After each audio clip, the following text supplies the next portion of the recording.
voy a dar un discurso esta mañana de la aflicción para los creyentes desde la perspectiva de Pablo, sobre el pasaje de 2 de Corintios, capítulo 1, versículo 3 al 11. Vamos a utilizar este texto para desmontar algunas cuestiones que a veces no nos hacen entender y dar claridad acerca del significado principal por el cual están las cosas en nuestra vida y llegan. Y en este caso algo que se ha señalado bastante es sobre la aflicción. Créame que la lectura que posiblemente hoy se hará acerca de esta cuestión de pronto levantará algunas alarmas en su corazón, pero también traerá tranquilidad sobre otras cuestiones en que yo creo a través de la palabra del Señor que Dios nos va a bendecir y que Dios nos va a ayudar. Amén.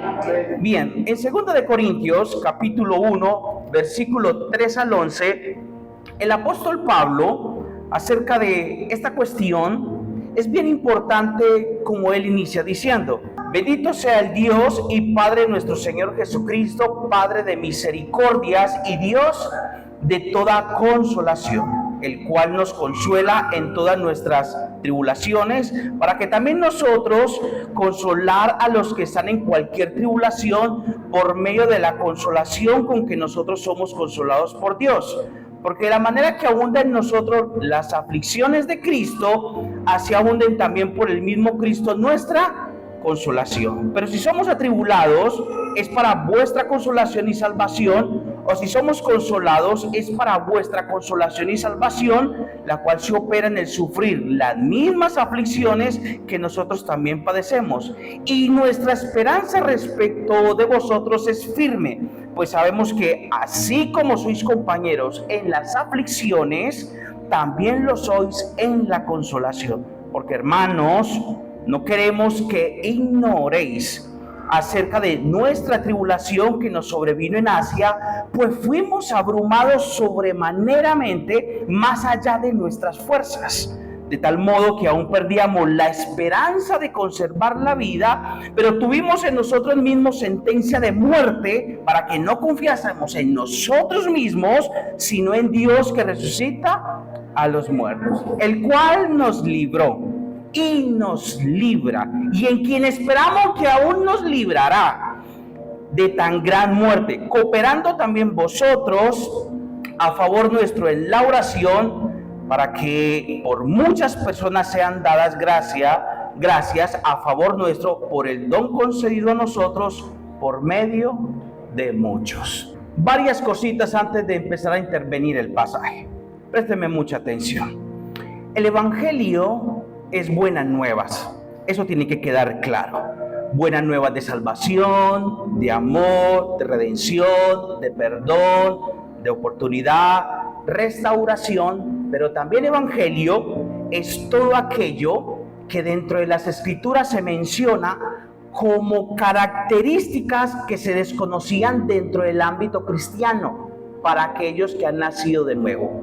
Esas son buenas nuevas. El plan salvífico para el creyente son buenas nuevas. Todas aquellas expresiones del Señor Jesucristo hacia el mundo cuando Él vino, también son buenas nuevas para el creyente. Esto incluye, cuando hablamos del Evangelio, las buenas nuevas, esto incluye también las noticias nuevas. ¿Entendieron el cambio? Las noticias nuevas, buenas nuevas, las noticias nuevas para todos aquellos que se rehúsan seguir al Señor. O sea que el Evangelio no solamente es tenido como buenas nuevas, sino nuevas buenas para todos aquellos que también están sin Cristo. O sea que no es solamente hacia el lado positivo. El Evangelio o las buenas nuevas en su concepto práctico no quiere decir de que todo aquel que adopta este estilo de vida o que el Señor le permite estar en este estilo de vida, las noticias buenas son constantes. No significa eso. Como es comprendido dentro de nuestro contexto la expresión cuando lo entendemos así. Entender que hay noticias nuevas constantes para el creyente es una afirmación y es una perspectiva muy miope Cuando se cree que en el Evangelio todo apunta a estar bien. Todo apunta a estar bien. No es bueno mirarlo así, porque desde el ámbito terrenal creemos y nos han hecho entender que cuando llegamos al Evangelio todo va a estar bien. Y sí, yo entiendo las reacciones internas que en este momento usted pueda tener, y por esa razón es que vamos a hacer un acercamiento para aclarar esa parte, para darla a entender, porque el Evangelio también hay otra cara de la moneda. Esa cara de la moneda acerca de la práctica del Evangelio. Cuando nosotros vivimos el Evangelio hay una práctica importante, y lo que vamos a intentar esta mañana es poner una semilla en su corazón, de tal manera que esa semilla brote en su corazón y le obligue a profundizar mucho más acerca de lo que hoy le vamos a compartir, de lo que nos referimos hoy de la aflicción. Esa semilla del Evangelio para que apunte a una madurez real a su vida cristiana.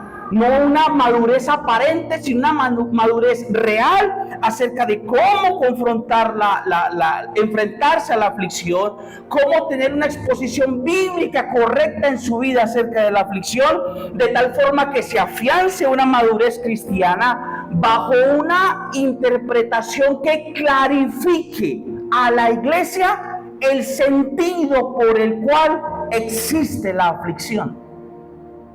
Por eso es importante profundizar sobre el asunto, poner esa semilla ahí, poder entender desde esa explicación teológica, problemática sobre el Evangelio, sobre esa parte del Evangelio que a veces nosotros le huimos, esa doble cara y esa parte del Evangelio donde se nos presenta a nosotros un Evangelio difícil.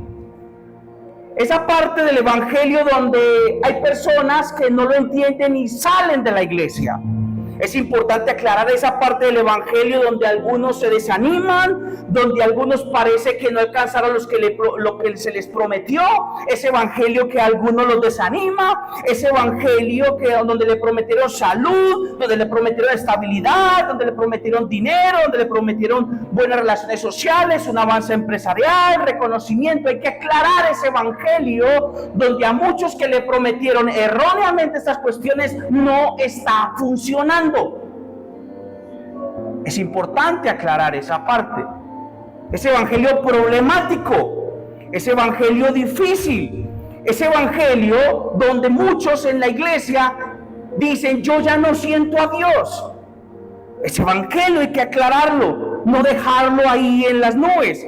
Hay que aclararlo. Hay que aclarar ese Evangelio donde la Biblia dice que si alguno quiere vivir piadosamente padecerá persecución. Ese Evangelio, mis hermanos, creo yo que hay que aclararlo, que hay que hacerlo entender. Ese Evangelio donde hay persecución, donde a los buenos le pasan cosas malas. Eso también es Evangelio. Donde a los buenos les pasan cosas malas, donde a muchos han asesinado por causa del Señor, donde a muchos los han desplazado, donde a otros los han aislado, donde a otros los han discriminado, donde a otros los han sacado de territorios, de lugares, simplemente por decir: servimos al Señor. Creo que ese Evangelio hay que aclararlo. Ese Evangelio también es nuestro, es la otra cara de la moneda del Evangelio. Cada detalle dentro de las Escrituras tiene su explicación teológica desde la perspectiva de Dios. Por eso el riesgo que se corre acá en esta propuesta que les estoy haciendo, desde el enfoque en el que le estoy poniendo, es que voy a empezar a pelear con esos discursos que en algún momento a usted le han dicho, o que a mí también me han dicho, de que esa parte del Evangelio hay que reprenderla porque no hace parte de aquello que Dios le ha dado al Hijo de Dios. Ahí es donde yo me voy a centrar y ahí es donde va a estar mi pelea, porque parece ser que eso no hace alusión a la cruz. ¿Sabían, mis hermanos, que el creyente piadoso que busca del Señor, aquel creyente que también está ahí tratando y buscando. ¿Usted sabía que al creyente también se le escasea la comida? ¿Sí? ¿Sí sabían eso? Que el creyente mientras esté en este mundo también tendrá aflicción. Y para nosotros, mis hermanos, mientras estemos en Cristo, escuche bien esto, mientras estemos en Cristo, se nos hará muy difícil aquí en la tierra, quizás imposible, desmarcarnos de la angustia y de la aflicción, porque ella siempre estará. Desmarcarnos de ahí será muy complicado mientras estemos en este mundo. Las aflicciones siempre estarán. Aleluya. ¿Cómo la ven? Siempre estarán las aflicciones, porque estamos en este mundo. Sí, mi hermano, no lo ocultemos más. En el evangelio se sufre. No lo ocultemos más. Aquí se sufre. Aló. Aquí se sufre. Estoy en contra de esas declaraciones de antaño donde se le declaraba a la iglesia que sin importar la situación, se nos decía, sin importar la situación, mi hermano, siempre muestre una cara de alegría, siempre muestre satisfacción. Yo estoy en contra de eso, porque en el cristianismo también lloramos. También sentimos, también tenemos momentos difíciles, complicados, y si no lo aceptamos así, nos aleja de una realidad en la que nosotros empezamos a divorciarnos de la cuestión de que nosotros somos humanos creados por el Señor, y decir que no tenemos necesidad de nada, de renunciar a la gracia divina que nos protege, es la única que nos puede levantar y ayudar. Entonces necesitamos del Señor, necesitamos de Él, de que sea Dios transformando nuestra vida y entendiendo en la realidad. Nosotros no somos superhumanos. Estar en Cristo no significa que somos superhumanos.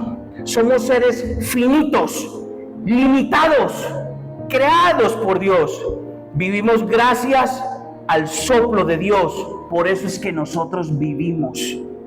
Gracias por el soplo de Dios. Eso quiere decir, mis hermanos, que dependemos 100% de Dios. ¿Alguien me sigue ahí? 100% dependemos de Dios. Lo necesitamos a Él. Porque aquí se llora, aquí nos enfermamos, aquí nos falta alimento, aquí se lamenta, aquí muchas veces queremos salir corriendo y no volver a la iglesia, aquí nos falta la comida, como se los dije, aquí nos faltan muchísimas cosas. Y aunque eso ocurra, nuestra fe es permanecer firmes y en el amor del Señor, el cual siempre nos cuida y nos protege. Den un aplauso bien fuerte a Jesús.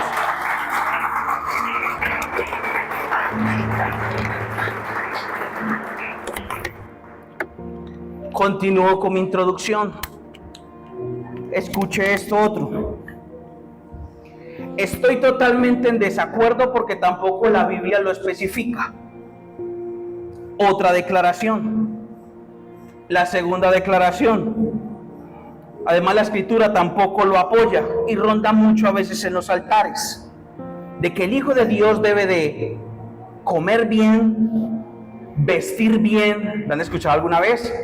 Y alabar a Dios.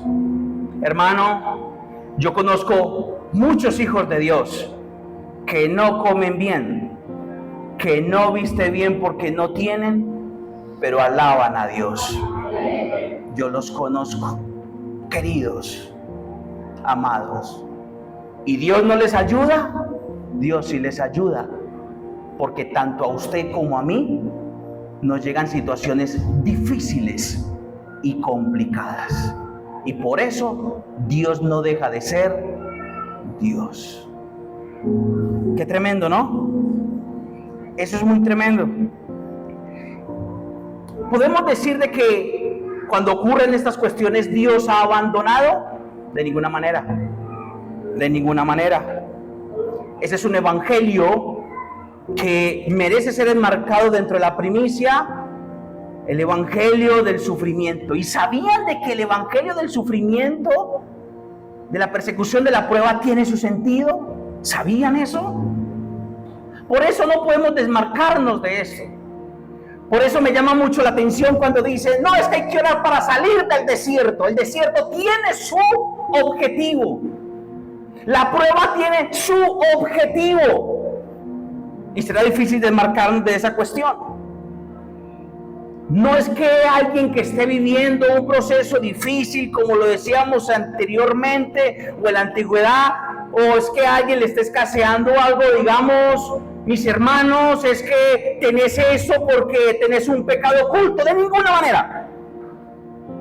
Yo estoy apuntando a aquellos que buscan del Señor, que están conectados con el Señor. Porque los que están conectados con Dios nos ocurren cosas que a veces quisiéramos que no nos ocurrieran. Y para poder aclarar un poquito más esta cuestión, cuando se sufre, y especialmente por defender la fe, el fragmento que nosotros acabamos de leer es una carta escrita por el apóstol Pablo juntamente con Timoteo, dirigida a la iglesia de Dios en Corinto y a todo el pueblo santo que estaba en Grecia. A ese es quien se le escribe. Los versículos del 3 al 11, en ese capítulo 1, nos pueden ayudar a entender de una manera clara, precisa, sobre la cuestión del sufrimiento o la aflicción del creyente. Ahí hay datos importantes para aclarar la cuestión. Y en los versículos aclara la razón por la cual se escribe, donde Pablo específicamente, ese pasaje que está ahí, Pablo específicamente ahí en ese punto está presentando una excusa a los corintios, dándole la razón por la cual él no ha podido ir. En la primera parte habla sobre la excusa y en la parte de abajo la aclara. Miren lo que dice 2 de Corintios capítulo 2, versículo 12 al 24. Dice, voy a leer el versículo 15. Con esta confianza, porque hace parte del pasaje de arriba, quise ir primero a vosotros para que tuvieses una segunda gracia. Y por vosotros pasará a Macedonia, y desde Macedonia venir otra vez a vosotros, y será encaminado por vosotros a Judea. Así que, versículo 17, al proponerme esto de querer ir donde ustedes, usé quizás de ligereza. Yo quería ir y les anuncié, pero quizás usé de ligereza. O lo pienso hacer, lo pienso según la carne, para que no haya ni el sí y el no. Mas yo invoco a Dios por testigo sobre mi alma, que por ser indulgente con vosotros no he pasado todavía a Corinto. No que nos enseñaremos de vuestra fe, sino que colaboramos para vuestro gozo, porque por la fe estáis firmes. Esa es su excusa. No se me desconecte, mire acá. Esa es su excusa. Por esta razón no fui, la que les leí en la primera parte. Hay excusas válidas, pero específicamente en este caso, nosotros esa excusa nos da un rico conocimiento sobre el objetivo principal del sufrimiento de Pablo. Me parece muy bello saber de que Pablo se llama a sí mismo negligente. Él se llama a sí mismo negligente, saber que sus capacidades humanas no le alcanzan para cumplir todo. Y dentro de este cumplimiento, a él se le hace imposible ir nuevamente a Corinto. ¿Y cuál es la razón? Pues las aflicciones que él tuvo en el camino le impidieron llegar a Corinto, le impidieron cumplir con un acuerdo que él ya había dado. Aquí, en esta parte nos muestra a nosotros y nos hace entender y nos hace preguntarnos y decirnos que nuestro hablar debe ser sí y nuestro hablar debe ser no, porque en la vida del creyente de por medio hay cuestiones que aparecen y nunca podemos compartir ni dejar clara o anclada nuestra palabra. Nuestro hablar debe ser sí y nuestro hablar debe ser no. Y Pablo decía, soy negligente porque parece ser que él no recurrió a la expresión si Dios quiere. Porque aunque eso hace parte de otro tema, podemos decir nosotros que en la vida del creyente debemos de estar sujetos siempre a la voluntad del Señor. Porque nunca sabemos en el camino qué es lo que puede ocurrir. Quería darles ese dato. Ahora, siguiendo la enseñanza, quiero lanzarles una pregunta y esa es la que vamos a contestar. ¿Por qué del sufrimiento y por qué de la angustia? ¿Por qué ocurre el sufrimiento y la angustia de los creyentes? Y es una pregunta válida cuando te acerques al Señor. Señor, ¿por qué sufro? La pregunta es válida y el Señor la va a contestar. Si uno se detiene en las Escrituras, se dará cuenta que el sufrimiento tiene dos elementos pedagógicos. Tiene elementos de enseñanza. El sufrimiento, la situación difícil tiene elementos de enseñanza para la fe cristiana. Porque Cristo sufrió, los apóstoles sufrieron y los hijos de Dios también sufrirán. Así que mi hermano, en el amor del Señor, ustedes como iglesia que van en ese camino, es hora que se empiecen a quitar los prejuicios de la mente y a empezar a crecer en una madurez en Cristo, entendiendo que desde el sufrimiento, desde la persecución y desde la prueba, la gran mayoría de creyentes renuncian a su camino y su fe en Cristo porque creen que es un ataque del enemigo, sabiendo que el sufrimiento, cuando somos hijos de Dios, tiene enseñanzas para nosotros y en el crecimiento de nuestra fe. Den un aplauso bien fuerte a Jesús.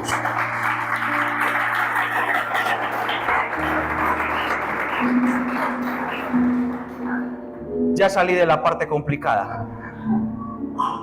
¿Me hice entender hasta ahí? Son muchas cosas para decir. Intenté decir lo que más se podía. Quiero enseñarles esta mañana a través de la palabra del Señor dos elementos pedagógicos o dos enseñanzas que nos entrega la aflicción para nosotros como creyentes. Dos enseñanzas. ¿Cuántas? Dos. Solo dos. La primera: ningún creyente que conforma la iglesia,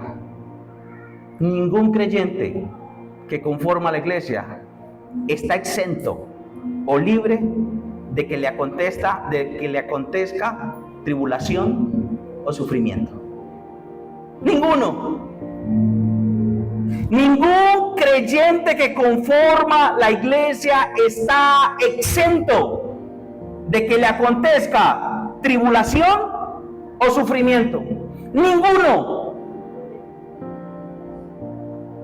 No me importa del rango que esté, ninguno. Y eso es un llamado bien tremendo para nosotros. Miren lo que dice ese versículo 8. Y miren la expresión como la lanza Pablo.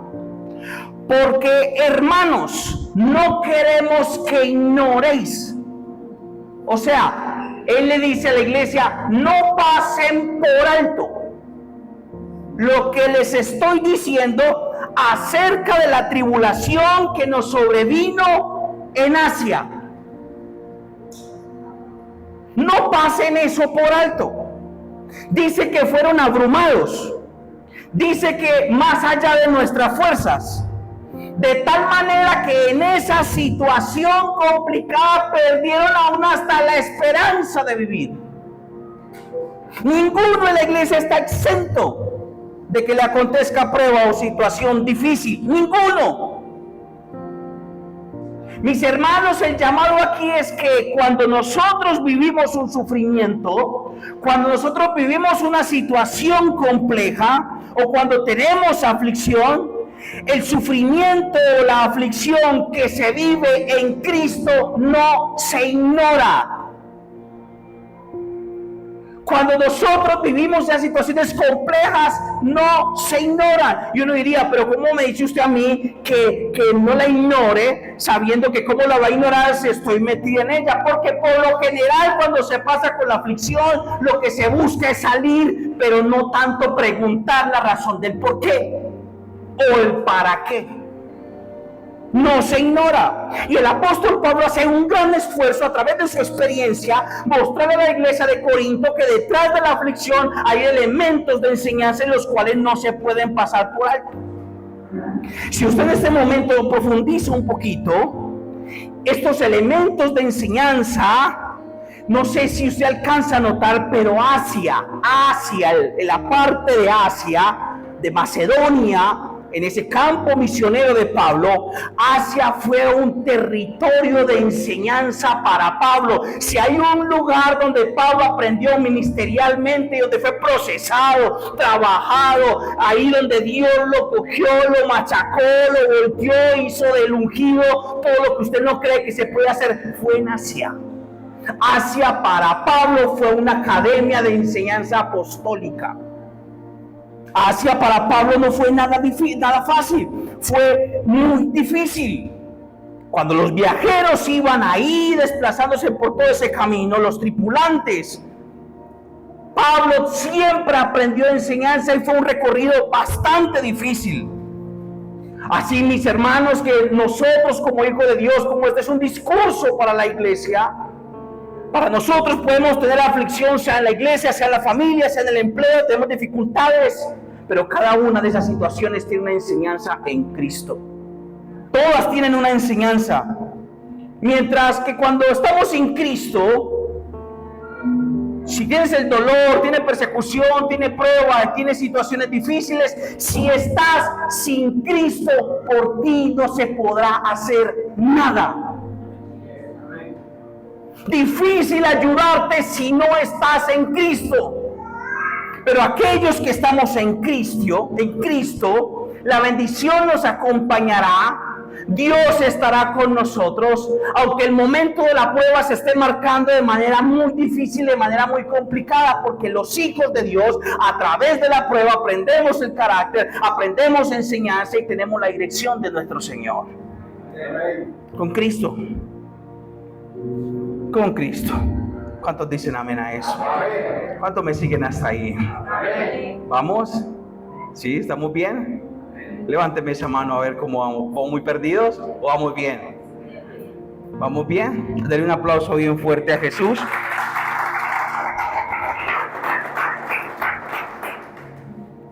Entonces el sufrimiento en Cristo no se ignora.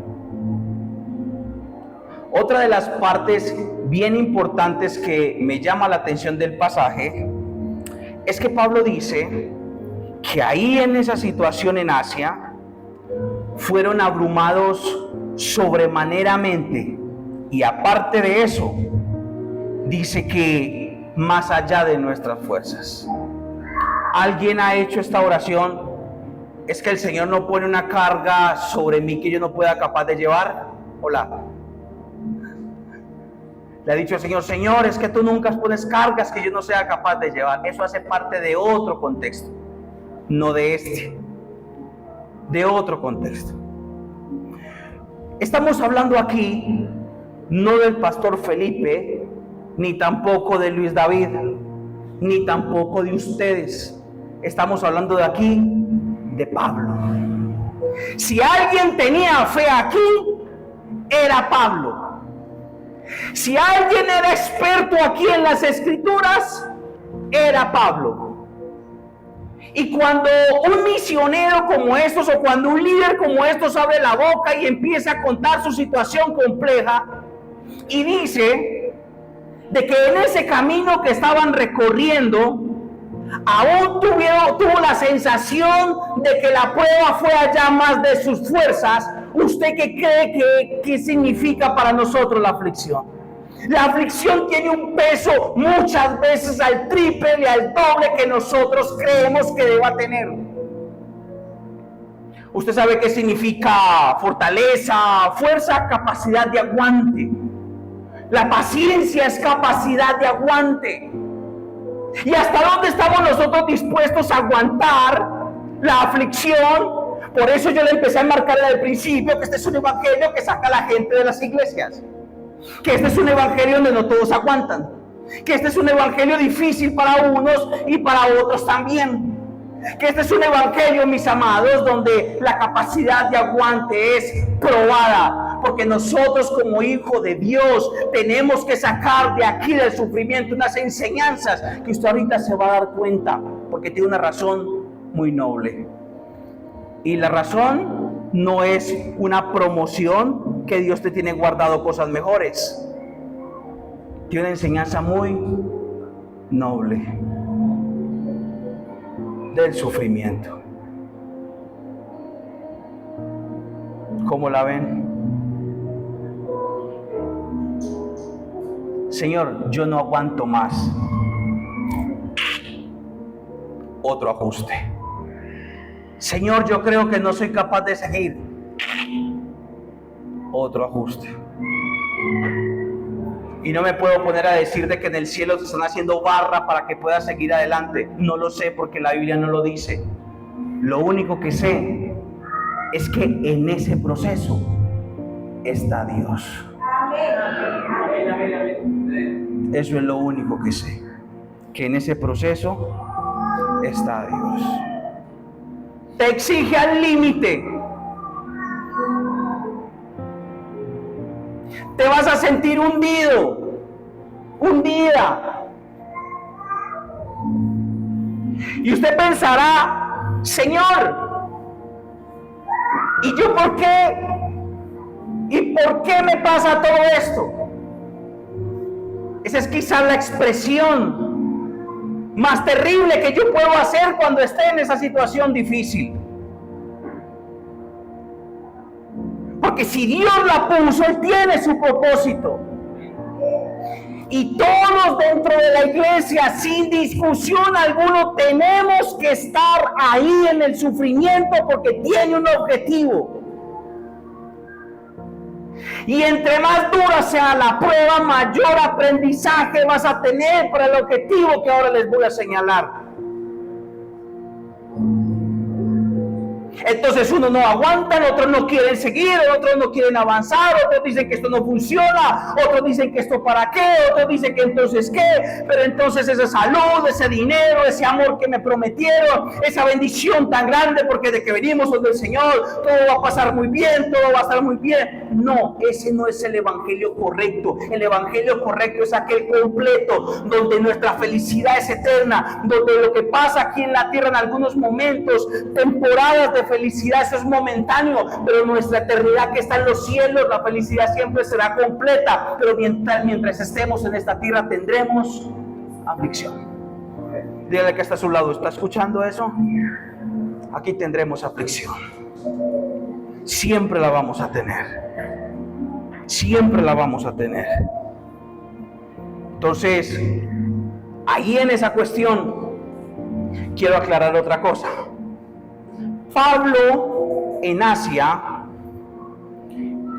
en el capítulo 15, versículo 32 de Primera de Corintios, ya les había dicho a ellos cuál era su problema que había tenido en Asia. Y es que en Asia, él había expuesto y estaba exponiendo en Asia la resurrección de Cristo. Y cuando él estaba exponiendo la resurrección de Cristo, muchos se levantaron, porque era una doctrina problemática. Esto quiere decir de que las aflicciones correctas, escuche bien, las aflicciones correctas son aquellas, y las aflicciones de aprendizaje son aquellas cuando uno está en el Señor. ¿Me hice entender? Las aflicciones que dan aprendizaje, en este caso que estamos hablando, son aquellos, y que me suman a la vida cristiana, son aquellas cuando estoy metido con Dios en defensa de su palabra, en defensa de sus escrituras, en defensa de la verdad.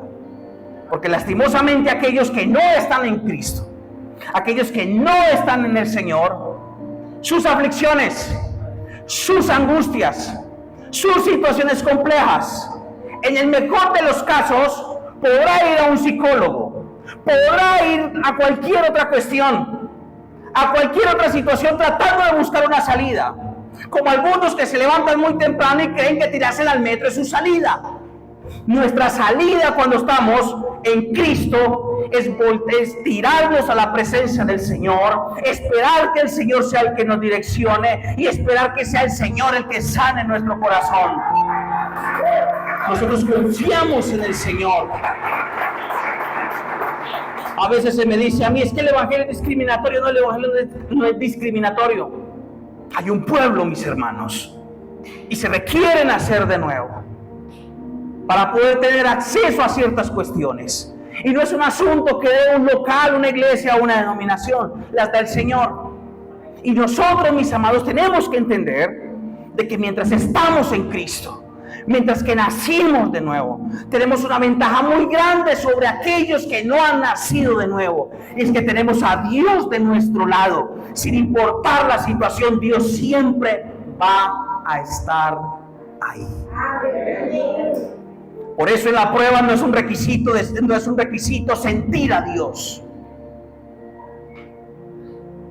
Es que no siento a Dios. En la defensa de nuestra fe, nosotros debemos de tener claridad y convicción de que nuestro Dios vive en nuestro corazón, que ahí habita con nosotros, que su Espíritu está con nosotros. En el proceso, el Espíritu Santo está con nosotros. Entonces Pablo, cuando estaba en Éfeso, defendiendo la doctrina, defendiendo la fe, defendiendo lo que él creía, sus convicciones, por esa razón le vino aflicción.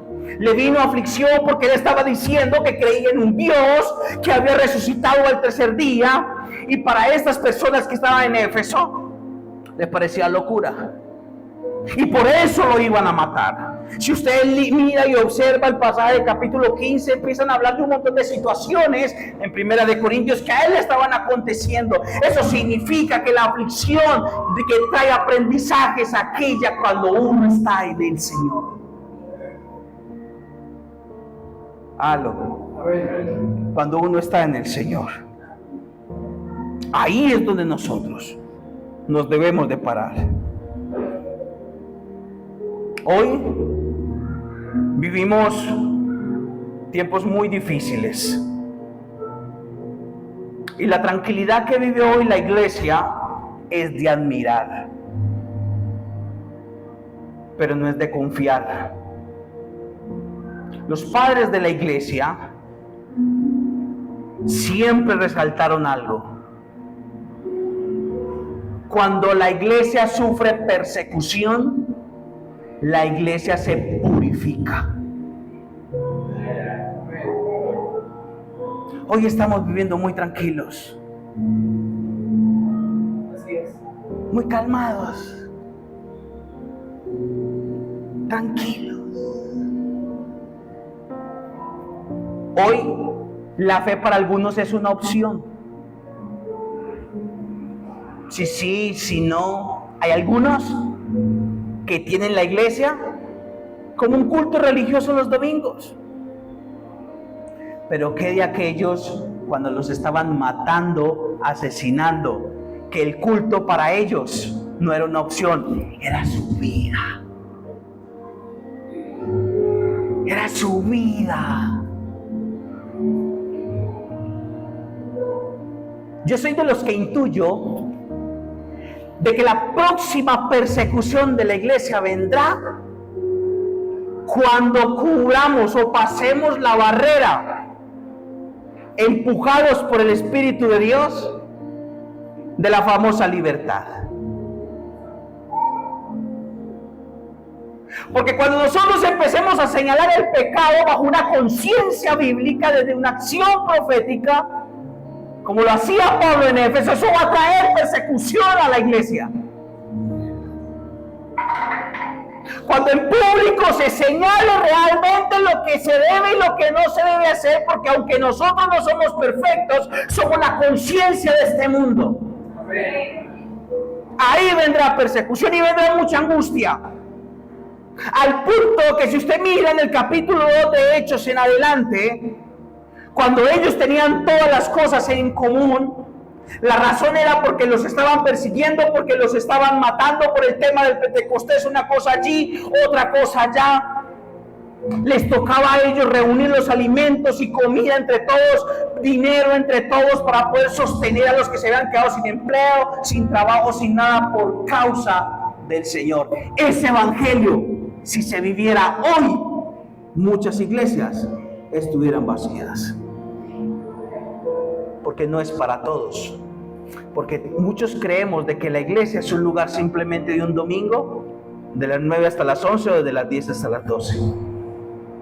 Cuando hay persecución, realmente se sabe lo que hay en el corazón. Amén. Lo que hay en el corazón. Ok, segundo, uno dice, vea, en este punto que yo les voy a decir a ustedes, antes de enunciarlo, uno dice, a mí me lo dijeron cuando estaba jovencito, vamos, pasa esa prueba, que Dios te tiene para cosas grandes. Eso es que Dios te tiene para las naciones. Y yo, vamos, Señor. Eso es que Dios va a hacer algo poderoso contigo como nunca te lo has imaginado. Y yo, seguro. Vamos, que Dios te va a restituir al doble. Yo, ¿será? Sí, porque como Dios hizo con Job, lo hará contigo al doble. ¿Y qué si no hay al doble?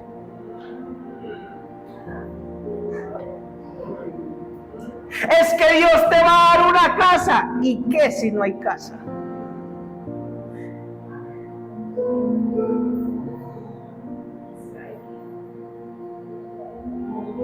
Es que Dios conmigo hará unas cosas poderosas y Dios levantará a mi familia, cosa que ojalá ocurra, y que Dios me dará las mejores cosas. Y si no hay las mejores cosas, ¿qué?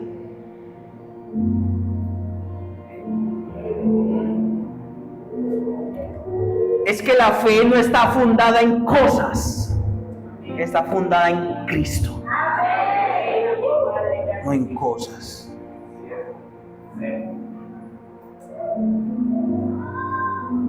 Es que no tengo plata para ir a la iglesia. Gracias a Dios, si Dios lo permitió, tienes tus pies.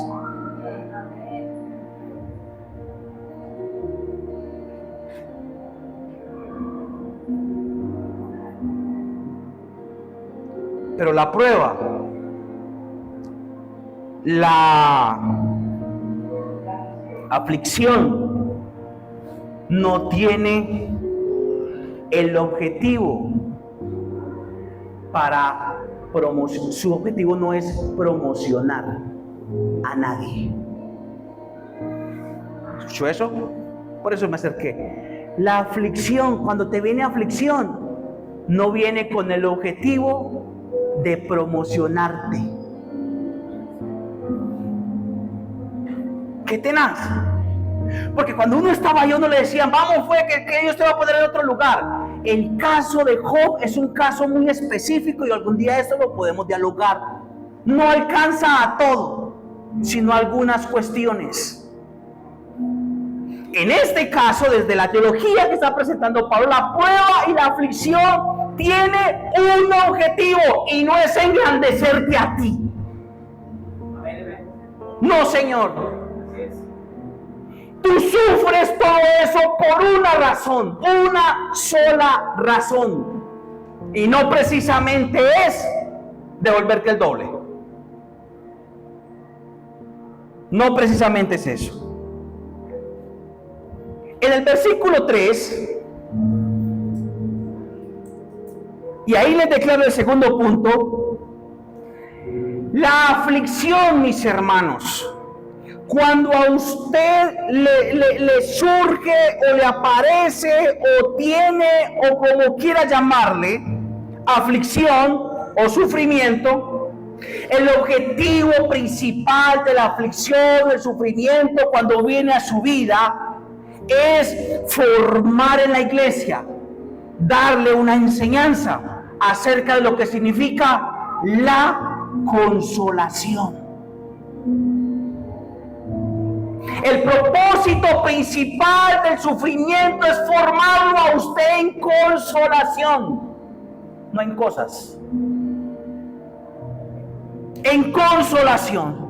Bendito sea el Dios y Padre nuestro Señor Jesucristo, Padre de misericordia y Dios de toda consolación, el cual nos consuela en nuestras tribulaciones, para que podamos también nosotros consolar a los que están en tribulación por medio de la consolación con que nosotros somos consolados con Dios. Ahora, cuando usted está pasando por aflicción, cuando usted está pasando por dificultad, lo más poderoso que a usted le puede pasar en ese proceso no es que reciba cosas, no es que reciba el doble, sino que usted experimente la consolación de Dios. La consolación de Dios. En ese camino difícil tienes que aprender la consolación de Dios. Yo siempre he dicho a través de las conclusiones que he tenido que nuestra fe, nuestra espiritualidad no se le delega a nadie.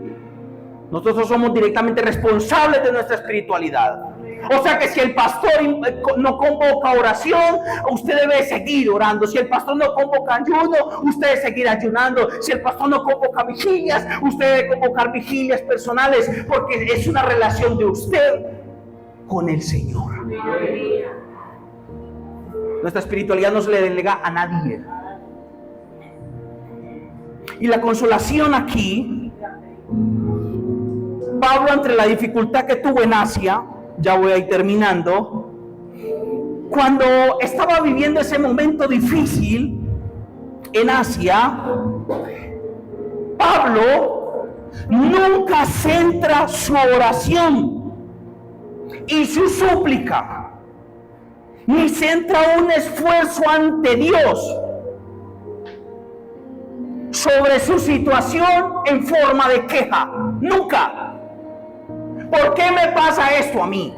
Señor, si yo soy tu hijo, no sean necios. La oración en la aflicción no tiene el sentido de decirle a Dios qué tan bueno eres tú, porque ni usted ni yo somos buenos.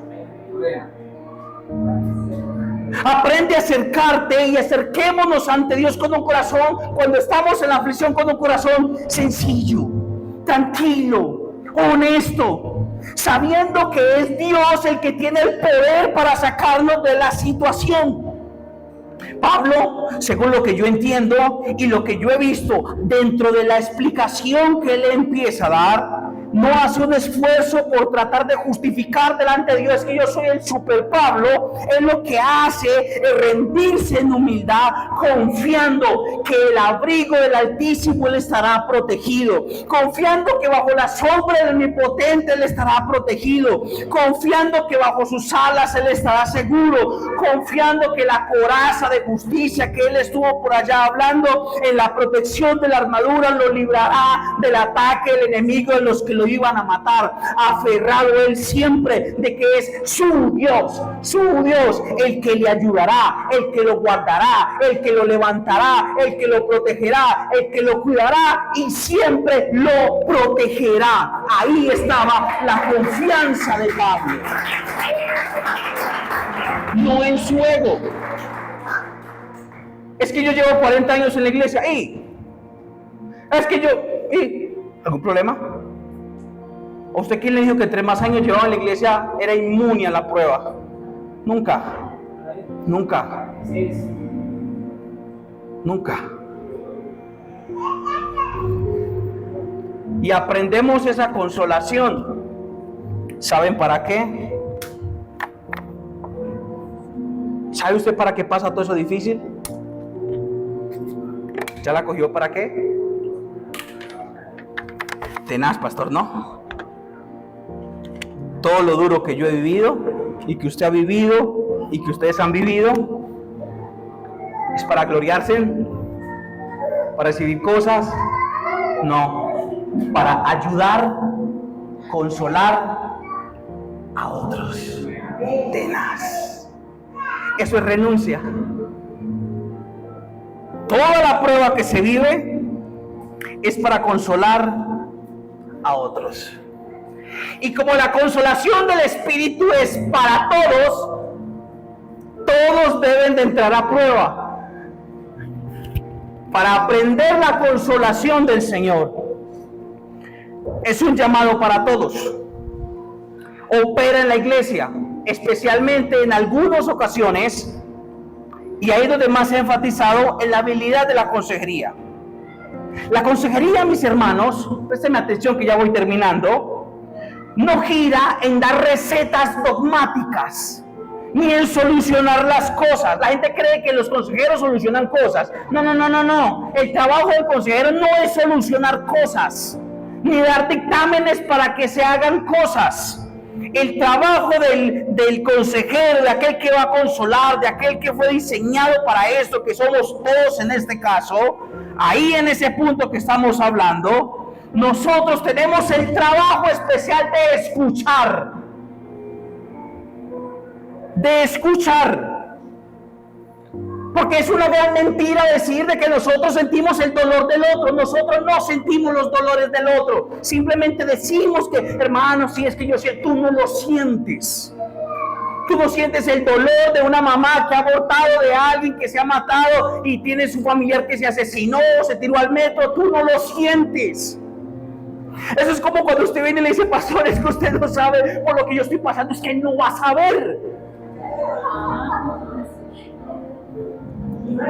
Por eso, mi hermano, el consolador es Dios.